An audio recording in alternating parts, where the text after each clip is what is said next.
కేసీఆర్ గారి కలలు, కల్పనలు, ఊహలు, ఆలోచనలు కొంతమందికి అతిశయంగా అనిపించేవి. కానీ ప్రతి మనిషికి ఒక కల్పన కావాలి, ఒక ఇమాజినేషన్ ఉండాలి, విజువలైజ్ చేయాలి, ఫ్యూచర్ని ముందే అర్థవంతంగా ఆవిష్కరించాలని కేసీఆర్ గారు ఎప్పుడు చెప్తా ఉంటారు. ఉద్యమ సందర్భంలోనే రేపటి తెలంగాణ రూపాన్ని కలర్ఫుల్ గా కల్పన చేసిన నాయకుడు, దార్శనికుడు కేసీఆర్ గారు. తెలంగాణ రాష్ట్రంగా ఏర్పడితే సర్ప్లస్ స్టేట్ అవుతుంది, ధనిక రాష్ట్రం అవుతుంది అని కేసీఆర్ గారు ఉద్యమ టైంలోనే బలంగా వాదించారు. కేసీఆర్ గారి వాక్కు నిజమైంది. తెలంగాణ సిరి సంపదలతో తులతూగింది, ఆర్థిక సౌష్ఠవంతో, సౌభాగ్యంతో అలరారింది, లక్షల కోట్ల సంపదను సృష్టించింది. దేశ చిత్రపటంలోనే ఒక రాష్ట్రం దేశాన్ని సాకే 5-6 రాష్ట్రాలలో ఒకటిగా అవతరించిన వండర్ జరిగింది కేవలం 10 ఏళ్లలో. అమెరికా, మీరిక్కడ కూర్చున్న అమెరికా అవకాశాల గని అయితే తెలంగాణ అద్భుత అవకాశాల అక్షయ పాత్రగా భారతదేశంలో మారిన మాట వాస్తవం. ప్రపంచానికి ఎకనామిక్ ఇంజన్ అమెరికా అయితే ఇండియాకి ఎకనామిక్ ఇంజన్లలో, ఒక ముఖ్యమైన ఎకనామిక్ ఇంజన్లలో ఒకటిగా ఎదిగింది మన తెలంగాణ. ఇదేదో నేను ఊరికే నోటి మాటగా చెప్పట్లేదు. ఇండియా జీడిపిలో ఇవాళ మన వాటా చూసుకుంటే మన జనాభా కేవలం 2.5%. కానీ జీడిపిలో ఇండియాకి కాంట్రిబ్యూషన్ తీసుకుంటే మన కాంట్రిబ్యూషన్ 5%. 2.5% జనాభా ఉన్న తెలంగాణ 5% జీడిపి కాంట్రిబ్యూట్ చేస్తుంది. It means a 50 kilo boxer punching double his weight and double his capacity. ఈరోజు జిఎస్డిపి తీసుకుంటే, గ్రాస్ స్టేట్ డొమెస్టిక్ ప్రోడక్ట్ తీసుకుంటే 2014లో మేము బాధ్యతలు చేపట్టిన నాడు 4.5 లక్షల కోట్ల సంపద రాష్ట్రానికి. కానీ మేము 2023-24లో మేము పదవి నుంచి దిగినాడు ఆ రోజు రాష్ట్ర సంపద 4,51,000 కోట్ల నుండి 15 లక్షల కోట్లకు పెరిగిన మాట నేను మీకు గుర్తు చేస్తా ఉన్నా. భారతదేశంలో ఏ రాష్ట్రం కూడా మరి ఇంత పెద్ద ఎత్తున 232% పురోగతిని సాధించలేదు. అట్లాగే పర్ క్యాపిటల్ ఇన్కమ్ మేము బాధ్యత చేపట్టిన నాడు 2013-14లో తెలంగాణ యొక్క తలసరి ఆదాయం కేవలం 1,12,000 రూపాయలు. కానీ 2024లో ఆనాడు మేము బాధ్యత నుండి తప్పుకునే నాడు మరి 1,12,000 రూపాయల నుండి 3,56,000కు చేర్చి భారతదేశంలో నెంబర్ 1 స్టేట్ గా తెలంగాణ నిలబెట్టింది కేసీఆర్ గారి నాయకత్వం. మల్టీ డైమెన్షనల్ పావర్టీ అనే ఒక ఇండెక్స్ ఉంటుంది, నీతి ఆయోగ్ వాళ్ళు చూస్తారు దాన్ని. 2015-16లో తెలంగాణలో మల్టీ డైమెన్షనల్ పావర్టీ 13.18%. కానీ 2023-24లో 13.18% నుండి మల్టీ డైమెన్షనల్ పావర్టీ 3.76%కి తగ్గింది. కేవలం 8 ఏళ్లలోనే 10% పేదరిక నిర్మూలన జరిగింది. అంటే ఇది తెలంగాణలో తప్ప ఇంకెక్కడ కూడా భారతదేశంలో జరగలేదు. అప్పుల మీద శాస్త్రీయమైన అవగాహన లేని వాళ్ళు, ఆర్థిక విజ్ఞానం లేని వాళ్ళు, తెలివి తక్కువ వాదనలు చేసే వాళ్ళు కొంతమంది ఉంటారు. అప్పు చేసి మనం పప్పు కూడా తినలేదు. అప్పు చేసి ఆర్థిక చక్రాన్ని తిప్పి ఆదాయాన్ని పోగు చేసి ఈ రాష్ట్రానికి, రాష్ట్రంలోని పేదలకు, రాష్ట్రంలోని ప్రజలకు సంపద సృష్టించాం. తెలంగాణ ఆర్థిక క్రమశిక్షణ తప్పలేదు, మితిమీరి అప్పులు చేయలేదు. కేంద్ర ప్రభుత్వమే చెప్తున్నది అప్పుల్లో 28 రాష్ట్రాల్లో మనది 24వ ర్యాంక్. అంటే పైనుంచి 24 కింది నుంచి 6వ ర్యాంకు. బ్రహ్మాండమైన ఆర్థిక క్రమశిక్షణ మనకున్నది. కానీ ఇవాళ కొంతమంది తప్పుడు మాటలు మాట్లాడుతూ ఉన్నారు. కానీ మనం ఎన్నడూ కూడా చీకట్లో బాణం వేసే పని చేయలేదు, చేయకూడని అప్పు చేయలేదు, చేయకూడని తప్పు అంతకంటే చేయలేదు. మూస పద్ధతుల్లో ముందుకెళ్ళలేదు. అవుట్ ఆఫ్ ద బాక్స్ ఆలోచనలతో, వినూత్నమైన ఆవిష్కరణలతో, పాలసీ డిస్రప్షన్తో విప్లవాలను సృష్టించాం. మాంద్యం ముసురుకున్న కాలంలోనూ, పెద్ద నోట్లు రద్దయినా కూడా, కరోనా లాంటి ఇబ్బంది వచ్చినా కూడా తెలంగాణను ఆర్థిక రంగంలో ముందుకు తీసుకొని పోయినాం. కేసీఆర్ గారు ఆయన ఒక మాట ఇస్తే మరి నెరవేర్చి తీరుతారనే విశ్వాసం తెలంగాణ ప్రజల్లో ఉంది. కేసీఆర్ అంటేనే విశ్వాసానికి చిరునామా. ఆయన నినాదం ఇస్తే అది సంచలనం, ఆయన విధానాన్ని ప్రకటిస్తే అదొక విప్లవం. ఉద్యమ బాటలో ఆనాడు నేను ఉద్యమ బాట వీడితే నన్ను రాళ్లతో కొట్టి చంపండి అని చెప్పినా, లేదా నిరాహార దీక్ష కూర్చున్నప్పుడు కేసీఆర్ చచ్చుడో తెలంగాణ వచ్చుడో అని చెప్పినా, లేదా ఆంధ్రప్రదేశ్ రాష్ట్రం నుండి నేను ఢిల్లీకి పోతున్నా మళ్ళీ తిరిగి తెలంగాణ గడ్డ మీదనే కాలు పెడతానని చెప్పినా, అది కేసీఆర్ గారి యొక్క ఆత్మవిశ్వాసానికి, ఆయన మీద ఉన్న నమ్మకానికి, ప్రజల మీద ఉన్న నమ్మకానికి ఒక నిదర్శనం. 4 ఏళ్లలో ఇంటింటికి నల్లబెట్టి నీళ్ళు ఇస్తా, ఇయ్యకపోతే ఓట్లు అడగా అనే రాజకీయ నాయకుడు భారతదేశంలో ఎక్కడన్నా ఉంటాడా? ఒక కేసీఆర్ తప్ప ఆలోచించాలని చెప్పి నేను కోరుతా ఉన్నా. అట్లాగే మరి ఎన్నో కార్యక్రమాలు, ఒకటి రెండు కాదు. మీకు తెలుసు, రాష్ట్రం ఏర్పడ్డ కొత్తలో ఆనాడు కరెంటు కోతలతో ఆగమాగమైపోయే పరిస్థితి. కానీ కేవలం 6 నెలల కాలంలో విద్యుత్ సమస్య తీర్చడమే కాకుండా 7,700 మెగావాట్ల కెపాసిటీ ఉండే తెలంగాణని ఇవాళ 20,000 మెగావాట్ల కెపాసిటీకి చేర్చింది కేసీఆర్ గారి నాయకత్వం. వచ్చే సంవత్సరం నాటికి అది పెరిగి 25,000 మెగావాట్లకు చేరబోతా ఉన్నది. మీరందరూ ఇక్కడ అమెరికాలో ఉన్నారు, మీకు పవర్ కట్లు అంటే తెలియదు. కానీ భారతదేశంలో ఉన్న మీ చుట్టాలను కానీ మీ బంధువులను కానీ 2014 పూర్వం పరిస్థితి ఏందో అడిగితే, ముఖ్యంగా రైతన్నలను అడిగితే మీకు తెలుస్తుంది. ఎట్లా అసలు 3 గంటలు కూడా కరెంటు లేని రోజులు ఎన్ని రోజులు ఉండేదో మీకు కూడా గుర్తుకొస్తుంది. తెలంగాణ వచ్చినాడు తలసరి విద్యుత్ వినియోగం అంటే పర్ క్యాపిటా పవర్ కన్జంప్షన్ కేవలం 1196 యూనిట్లు. అదే 9 ఏళ్లు తిరిగేసరికి 1196 యూనిట్ల విద్యుత్ కన్జంప్షన్ పెరిగి 2,398 యూనిట్లకు చేరిన విషయాన్ని నేను మీకు గుర్తు చేస్తా ఉన్నా. తెలంగాణలో వ్యవసాయ విస్తరణ ఎంత జరిగిందో, పరిశ్రమలు ఎంత పెరిగినాయో, ఏ రకంగా విద్యుత్ వినియోగం పెరిగిందో దీన్ని బట్టే మనం చెప్పొచ్చు. ఇవాళ మీకు నేను ఇంకొక మాట కూడా నేను గుర్తు చేస్తా ఉన్నా. తెలంగాణ అంటేనే ఒకనాడు పడావు పడ్డ భూములు, ఎండిపోయిన బాయిలు అనే ఒక విషాదమైన పరిస్థితి. కానీ కేసీఆర్ గారు 1, 2 కాదు, విప్లవాత్మకమైన ఇరిగేషన్ ప్రాజెక్టులు, అద్భుతమైన ప్రాజెక్టులు, మరి సర్కారు తుమ్మలు మొలిచిన కాకతీయ కాలువలో ఆగకుండా 6 నెలలు నీళ్లు పారినాయి అంటే, ఇప్పుడు అన్న చెప్పిన గోరేటెంకన్న చెప్పిన తుంగతుర్తి, సూర్యాపేట, కోదాడ, అదేవిధంగా డోర్నకల్లు, మహబూబాబాద్ ప్రాంతాలకు కూడా నీళ్లు వచ్చినాయి అంటే దానికి కారణం ప్రపంచంలోనే అతి పెద్దదైన లిఫ్ట్ ఇరిగేషన్ ప్రాజెక్టు కాళేశ్వరం అనే మాట నేను గుర్తు చేస్తా ఉన్నా. ఇవాళ ఒక్క కాళేశ్వరంతో కొత్త ఆయకట్టే కాదు, శ్రీరామ్ సాగర్ శివాలయంగా మారిపోయిన శ్రీరామ్ సాగర్ కూడా ఈరోజు తిరిగి పునరుజ్జీవ పథకం ద్వారా దాన్ని మరి రివర్స్ పంపింగ్ ద్వారా దాన్ని కూడా తిరిగి జీవింపజేసుకున్నాం. మీరందరూ వినే ఉంటారు చైనాలో 3 గార్జెస్ డ్యామ్ గురించి. 3 గార్జెస్ డ్యామ్ కట్టడానికి చైనా వాళ్ళకి 16 సంవత్సరాలు పట్టింది. కానీ ప్రపంచంలోనే అతిపెద్ద లిఫ్ట్ ఇరిగేషన్ ప్రాజెక్టు మన తెలంగాణలో మన కేసీఆర్ గారి నాయకత్వంలో 4 ఏళ్లలో నిర్మించిన ఘనత మన ప్రభుత్వానికి అనే మాట నేను మీకు గుర్తు చేస్తా ఉన్నా. ఇది ఎందుకు చెప్తా ఉన్నా అంటే, కొంతమంది మూర్ఖులు తెలిసి తెలియక మాట్లాడుతున్నారు. కాళేశ్వరం కూలేశ్వరం అయిపోయిందని మాట్లాడుతున్నారు. కానీ వారికి తెలియని విషయం ఏమంటే, 45 లక్షల ఎకరాలకు నీళ్లు ఇచ్చే ఒక జల అక్షయ పాత్ర కాళేశ్వరం. గోదావరి జలాలను ఒడిసి పట్టి 80 మీటర్ల స్థాయి నుంచి సముద్ర మట్టానికి 618 మీటర్ల పైకి తీసుకుపోయే ఒక అద్భుతమైన ప్రాజెక్టు కాళేశ్వరం. కాళేశ్వరం అంటే ఒక్క బ్యారేజ్ కాదు, కాళేశ్వరం అంటే 3 బ్యారేజీలు, కాళేశ్వరం అంటే 19 రిజర్వాయర్లు, కాళేశ్వరం అంటే 21 పంప్ హౌజులు, కాళేశ్వరం అంటే 203 కిలోమీటర్ల సొరంగాలు, కాళేశ్వరం అంటే 1531 కిలోమీటర్ల ప్రవాహ కాలువలు, 141 టీఎంసీల స్టోరేజ్ కెపాసిటీల సమాహారం కాళేశ్వరం. నేను ఒక్క మాట మిమ్మల్ని అడుగుతా, ఇక్కడ ఉన్నారు మీరందరూ, చాలా మంది ఇల్లు కొనుక్కునే ఉంటారు అమెరికాలో. అమెరికాలో మీరు ఒక ఇల్లు కొనుక్కుంటారు, కొనుక్కున్న తర్వాత 2 ఏళ్ళు 3 ఏళ్ళు అంతా బాగానే ఉంటుంది. 3వ ఏట చిన్నగా ఒక ఎక్కడెక్కడో ఒక మూలల ఎక్కడో ఒక అర్రలో మరి ఒక చిన్న చోటు నుంచి లీకేజ్ స్టార్ట్ అయింది అనుకోండి, మొత్తం ఇల్లు గులగొడతారా లేదా రిపేర్ చేసుకుంటారా? ఇవాళ మేము ఈ ప్రభుత్వాన్ని, తెలంగాణ ప్రభుత్వాన్ని అడిగింది అదే. 371 పిల్లర్లుండే 3 బరాజీల్లో 2 పిల్లర్లకు ఏదో నష్టం జరిగితే మొత్తం ప్రాజెక్టే కూలిపోయింది, ప్రాజెక్టే వృధా అయింది అని చెప్పి వృధా ప్రయాసపడుతున్న ప్రభుత్వానికి తెలంగాణ రైతుల తరపున, తెలంగాణ ప్రజల తరపున, మొత్తం ప్రపంచంలో ఎక్కడ ఉన్న తెలంగాణ వారి తరపునైనా వెంటనే వారికి చెప్పేది, ఈ బద్నాం క్యాంపెయిన్ ఆపండి, ఈ విష ప్రచారం ఆపండి, ఉన్న అద్భుతమైన ఈ జల అక్షయ పాత్రను సద్వినియోగం చేసి మీ చప్పట్లతో తెలంగాణ ప్రభుత్వాన్ని కోరుతున్నాం, వెంటనే తిరిగి దాన్ని ముందుకు తీసుకొని పోవాలని కోరుతా ఉన్నాం. ఒకనాడు 3 HP మోటార్ నడపడానికి కూడా అవస్థపడ్డది తెలంగాణ రైతులు. 3 HP మోటార్ కూడా నడిచే పరిస్థితి లేదు తెలంగాణలో ఒకనాడు, తెలంగాణ రాష్ట్రం ఏర్పడక ముందు.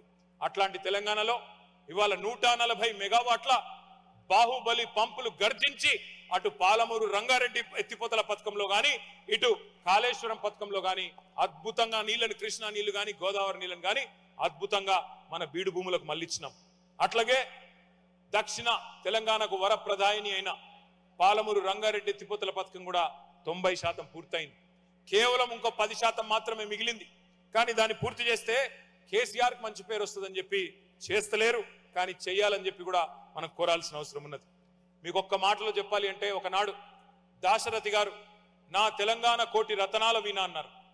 కేసీఆర్ గారు నా తెలంగాణ కోటి రతనాల వీణ మాత్రమే కాదు, కోటి ఎకరాల మాగానా అని చెప్పి 2014లో 2014-15లో గ్రాస్ ఇరిగేటెడ్ ఏరియా 62 లక్షల ఎకరాలు మాత్రమే ఉంటే 2023 నాటికి 1,60,00,000 ఎకరాలకు తీసుకొని పోయి 1,00,00,000 ఎకరాలు మరి కొత్త ఆయకట్టు తెచ్చింది కేసీఆర్ గారి నాయకత్వం. ఈ మొత్తం భారతదేశ చరిత్రలో 78 ఏళ్లలో ఏ రాష్ట్రం కూడా సాధించని ఘనత ఇది. ఇంత పెద్ద ఎత్తున వ్యవసాయ విస్తరణ, ఇంత పెద్ద ఎత్తున గ్రాస్ ఇరిగేటెడ్ ఏరియా పెరగడం ఎక్కడ కూడా ఈ దేశంలో ఇదివరకు జరగలేదు. అట్లాగే 2015లో 2 పంటల కలిపి సాగు విస్తీర్ణం ఆనాడు 1,31,00,000 ఎకరాలు, 2 పంటలు, యాసంగి వానాకాలం పంట కలిపి. అదే 2023 నాటికి 2 పంటలు కలిపి 2,29,00,000 ఎకరాలకు నీళ్లు అందించి పంజాబ్ ను తలదన్ని, హర్యానాను తలదన్ని వరి ధాన్యం ఉత్పత్తిలో భారతదేశంలో నెంబర్ 1 గా నిలిచింది మన తెలంగాణ అనే మాటను మీకు గుర్తు చేస్తా ఉన్నా. రైతు బంధు గురించి నేను మీకు గుర్తు చేయాల్సిన అవసరం లేదు. 11 దఫాలుగా 73,000 కోట్ల రూపాయలు, ప్రపంచంలోనే largest DBT, largest direct benefit transfer scheme Rythu Bandhu, 73,000 కోట్ల రూపాయలు. మీ భాషలో చెప్పాలి అంటే దాదాపుగా $7+ బిలియన్, $7.5 బిలియన్ మరి వాళ్ళ రైతుల ఖాతాల్లో వేసిన ఒకే ఒక్క నాయకుడు కేసీఆర్ గారు. అట్లాగే వ్యవసాయ విస్తరణ జరిగింది. మీ అందరికీ తెలుసు, 2014లో భూముల విలువ ఒక్కొక్క చోట ఒక్కొక్కలాగా ఉన్నప్పటికీ యావరేజ్ గా 5-10 లక్షలు ఉన్నది కూడా 10 రెట్లు పెరిగిన పరిస్థితి. తెలంగాణలో చాలా మంది సంపద పెరిగింది. NRIలు కూడా చాలా మంది, మీరు కూడా అక్కడ పెట్టుబడి పెట్టిన వాళ్ళు ఉన్నారు. చాలా మంది భూములు కొన్నారు, భూముల మీద పెట్టుబడి పెట్టారు. సంపద ఎంత పెరిగిందో నాకంటే బాగా మీకే తెలుసు. ఒకనాడు బతుకు తెరువు కోసం వలసలు పోయిన తెలంగాణ బిడ్డలు ఇవాళ కొత్త దృశ్యం కనబడతా ఉన్నది. మన తెలంగాణ పల్లెల్లో ఇవాళ బీహార్ నుంచి, జార్ఖండ్ నుంచి, ఒడిస్సా నుంచి, ఇతర రాష్ట్రాల నుంచి, పక్క రాష్ట్రాల నుంచి కూలీలు వచ్చి మన పొలాల్లో పనిచేసే పరిస్థితి వచ్చింది. నిజంగా చెప్పాలి అంటే కేవలం పల్లెలు మాత్రమే కాదు, పట్నం కూడా మారింది. పల్లెల్లో హార్వెస్టర్ల సందడి, పట్నంలో సిటీల్లో ఇన్వెస్టర్ల సందడి. గ్రామాల్లో మడి పచ్చగా కలకల్లాడుతుంటే నగరాల్లో పెట్టుబడి కూడా తలతలలాడింది. తెలంగాణ పల్లెలు ప్రగతి మల్లెలై విరబూస్తుంటే పట్టణాలు అభివృద్ధి కేంద్రాలుగా ముందుకు పోయినాయి. తెలంగాణలోని ప్రతి పల్లెలో ఒక ట్రాక్టరు, ట్రాలీ, ఒక డంపింగ్ యార్డు, ఒక వైకుంఠ ధామం, ఒక పల్లె ప్రకృతి వనం, ఇవన్నీ కూడా 10 ఏళ్లలోనే సాక్షాత్కరించినాయి. కేంద్రం అవార్డులు ఇస్తుంది ప్రతి సంవత్సరం పంచాయతీరాజ్ దినోత్సవం నాడు. 3% కంటే తక్కువ జనాభా ఉండే తెలంగాణ 30% అవార్డులు ప్రతి సంవత్సరం గెలుస్తున్నది అద్భుతమైన పల్లెలకు అంటే ఇది అచీవ్మెంట్ కాదా అని నేను అడుగుతా ఉన్నా. తెలంగాణ పారిశ్రామిక విధానం గురించి అయితే నేను మీకు చెప్పాల్సిన అవసరం లేదు. రెడ్ టేప్ తీసేశాం, రెడ్ కార్పెట్ వెల్కమ్ చెప్పినాం. దేశమే కాదు ప్రపంచమే ఆశ్చర్యపోయే విధమైన ఒక పాలసీ TS ఐపాస్. 18 లక్షలకు పైచిలకు ప్రత్యక్ష అవకాశాలు మన ప్రభుత్వం ఉన్నప్పుడే కల్పించాము. అట్లాగే ఇంకొక 6 లక్షల కొలువులు ఈ మధ్య కాలంలో ఆవిష్కరించబడ్డాయి. అట్లాగే 27,000కు పైచిలకు పరిశ్రమలకు TS ఐపాస్ ద్వారా మనం అనుమతులు ఇచ్చుకున్నాం. ఈజ్ ఆఫ్ డూయింగ్ బిజినెస్ లో కూడా అగ్రభాగాన ఉన్నాం.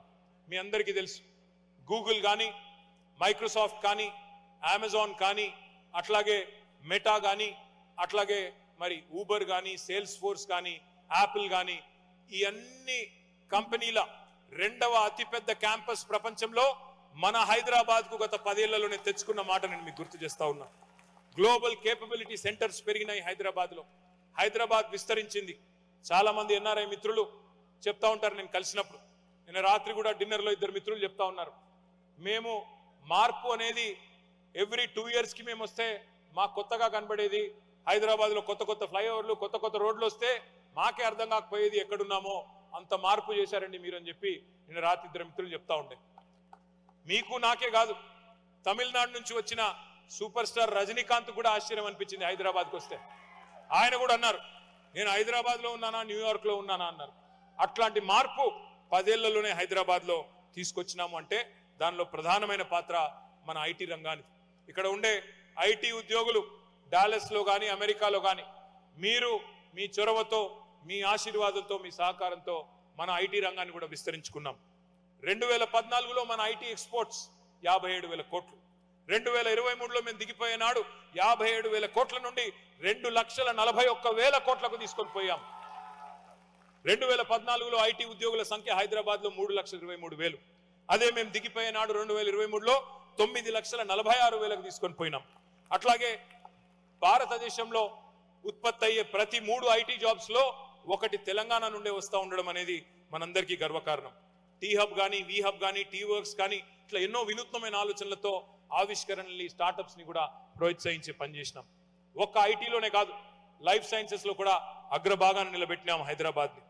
హైదరాబాద్ తెలంగాణకు మాత్రమే కాదు, భారతదేశానికి గుండెకాయ లాంటి నగరం హైదరాబాద్.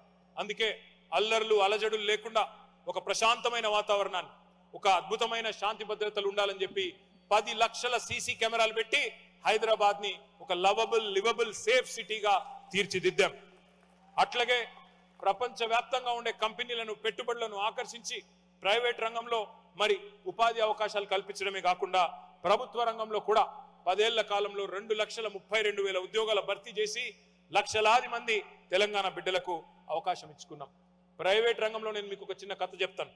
ఎంత సీరియస్ గా పనిచేశామంటే, ఒక పెట్టుబడిదారుడు కేరళకు సంబంధించి కిటెక్స్ అనే కంపెనీ, కేరళను వదిలి వాళ్ళు వేరే వైపు వెళ్ళిపోతున్నారు. ఒక 3,500 కోట్ల పెట్టుబడి వేరే రాష్ట్రం వైపు చూస్తున్నారు. వాళ్ళు కేరళ నుంచి పోతారు అంటే వారిని కరోనా టైంలో పట్టుకొని వారి కోసం ప్రత్యేకంగా చార్టర్డ్ ఫ్లైట్ పెట్టి వారిని రప్పించి ఈరోజు 25,000 ఉద్యోగాలు మన వరంగల్లో, మన రంగారెడ్డి జిల్లాలో సృష్టించింది కేసీఆర్ గారి ప్రభుత్వం.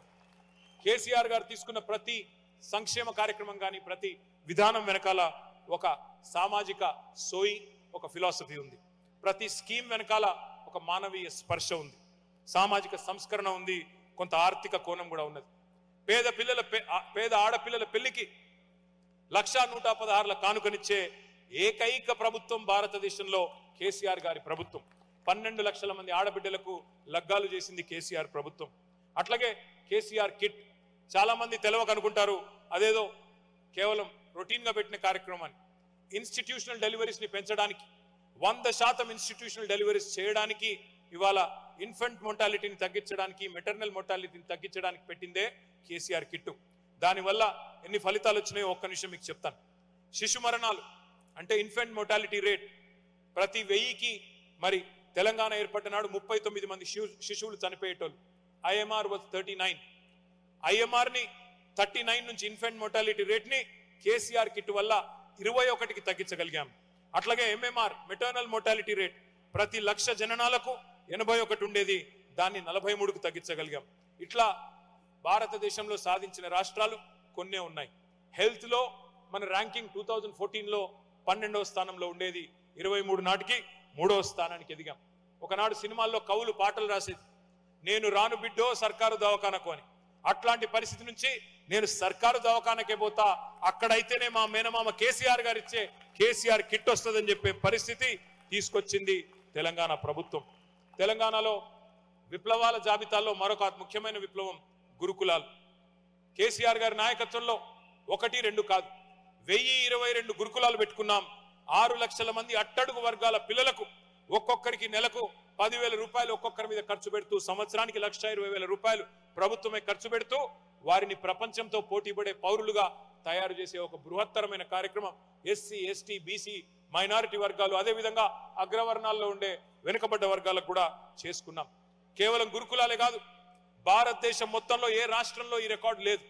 జిల్లాకు ఒక మెడికల్ కాలేజు, జిల్లాకు ఒక నర్సింగ్ కాలేజ్ ఉన్న ఒకే ఒక్క రాష్ట్రం తెలంగాణ. కేంద్రం 0 ఇచ్చినా, కేంద్రం ఒక్క కాలేజ్ ఇవ్వకపోయినా మరి ప్రతి జిల్లాలో మెడికల్ కాలేజు, ప్రతి జిల్లాలో ఒక నర్సింగ్ కాలేజ్ పెట్టుకున్నది మన కేసీఆర్ గారి నాయకత్వంలో. బయటి దేశాలకు పోయే విద్యార్థుల కోసం, విదేశాలకు వచ్చి చదువుకునే పిల్లల కోసం ఒక్కొక్కరికి 20 లక్షల రూపాయల స్కాలర్షిప్ తో 8,000 మంది పిల్లల్ని చదివించింది కేసీఆర్ గారి ప్రభుత్వం. అట్లాగే చెప్తూ పోతే చాలా ఉన్నాయి. కుల వృత్తులకు జీవం పోసి ఎన్నో పనులు చేసుకోవడానికి ఇక్కడికి ముందుకు పోయినాం. But we have achieved a few things, but we have a lot more to accomplish, and if we really have to become a first world country, we really have a long distance to go. I request all the NRIs here, this is our chance to show the world that even thousands of miles away, the Telangana blood runs warm, loud and proud. This is not a plea, This is not a plea, it's a partnership. I stand here to reaffirm my unwavering commitment to the motherland through this vision we would like to call the Telangana Dream. Your expertise is not just useful, it is necessary for our country now. Your return back to India may not be physical, but let it be emotional, let it be intellectual, let it be financial, and let it be knowledge. From the Telangana that was to the Telangana that is, from Telangana being a demand to now being a destination is an inspiring story to the world. From the Telangana that was, where we were rich in culture but poor in opportunity, to the Telangana that is, we witnessed a magnanimous transformation under KCR's administration. From irrigation to innovation, from Mission Kakatiya to T-Hub, our roots are strong and our wings are wide. ఇక్కడ ఉండే విద్యార్థులు కూడా చాలా మంది ఇక్కడ ఉన్నారు. వాళ్ళు నాకు తెలుసు, నేను కూడా ఇక్కడ చదువుకున్న విద్యార్థిని అమెరికాలో. ఇక్కడ ఇవాళ ప్రస్తుతం ఈ దేశంలో ఉన్న పరిస్థితుల దృష్ట్యా కొంత తెలుగు రాష్ట్రాలకు సంబంధించిన విద్యార్థులు, మన భారతీయ విద్యార్థులు ఇబ్బంది పడుతున్నారని చెప్పి నిన్న మొన్న కొంతమంది మిత్రులు చెప్తా ఉన్నారు. వారికి నాదొకటే సూచన. ఇంగ్లీష్లో ఒక సామెత ఉంది, tough times never lost but tough people do. ఈ ఇబ్బందులన్నీ కూడా తాత్కాలికం. మీ అమ్మా నాన్నలు ఎన్నో ఆశలతో మీ తల్లిదండ్రులు మిమ్మల్ని ఇక్కడికి పంపారు. ఇలాంటి సమస్యలు వచ్చినప్పుడే గుండె నిబ్బరంతో ఉండాలి. మీకు అండగా బీఆర్ఎస్ ఉంటుంది. అవసరమైతే ఇక్కడే ఒక లీగల్ సెల్ కూడా ఏర్పాటు చేసి మీకు అండగా, ఇక్కడ విద్యార్థులకు అండగా కూడా మేము నిలబడతామని చెప్పి కూడా నేను మీకు విజ్ఞప్తి చేస్తా ఉన్నాను.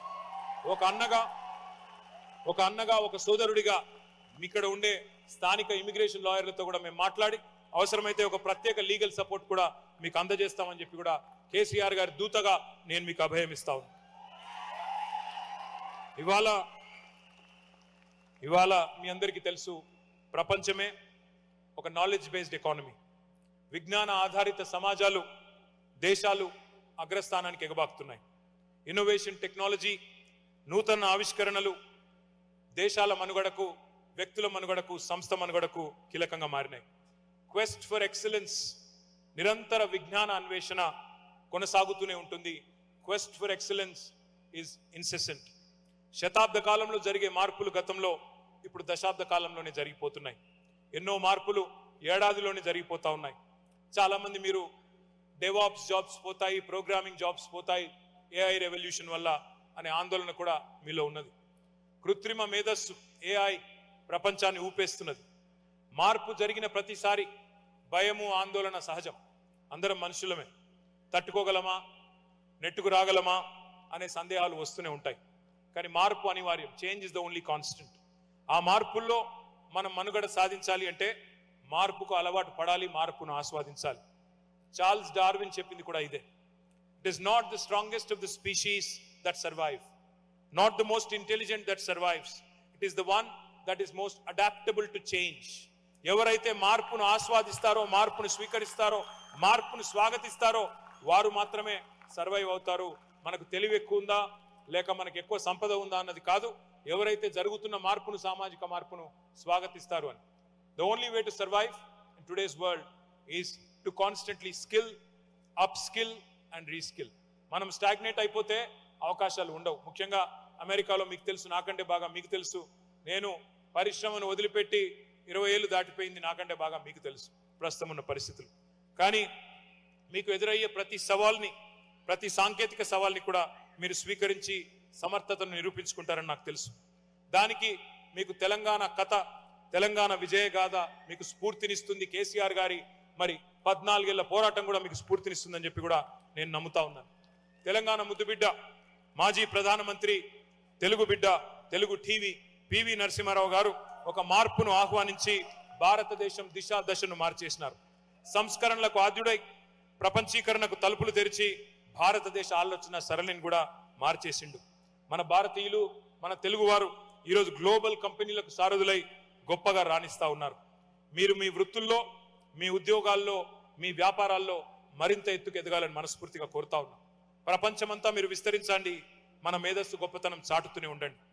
కర్మభూమి మీద కార్యదక్షులై వర్ధిల్లండి, కానీ జన్మభూమి రుణం కూడా తీర్చుకోండి. తెలంగాణలో పెట్టుబడులు పెట్టండి. బీఆర్ఎస్ పార్టీ మీకు ఎప్పుడూ అండగా ఉంటుంది. ఖచ్చితంగా విదేశాల్లో ఉన్న ప్రవాస తెలంగాణీయుల సంక్షేమం గురించి కృషి చేస్తూనే ఉంటుంది. తెలంగాణ నుంచి టెక్సస్ దాకా, హైదరాబాద్ నుంచి హ్యూస్టన్ దాకా, ఒక్క మాటలో చెప్పాలి అంటే సిరిసిల్ల నుంచి సిలికాన్ వ్యాలీ దాకా మనందరి గుండె చప్పుడు ఒకటే, జై తెలంగాణ.